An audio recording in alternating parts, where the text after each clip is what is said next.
Katika kijiji cha Mwembechai aliishi msichana aitwaye Asha. Kila siku alikuwa akikaa nje ya nyumba yao ndogo akiangalia barabara kuu kwa macho ya matumaini. Miaka 5 iliyopita baba yake aliondoka kwenda mjini kutafuta maisha na hakurudi tena. Watu walimwambia Asha, sahau hatarudi tena, lakini moyo wake ulikataa.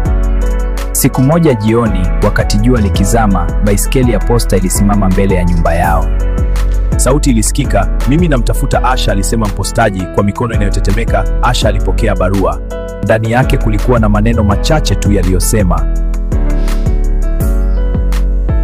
"Binti yangu, nimekosa nguvu ya kurudi, lakini nakujivunia, tafadhali nitembelee."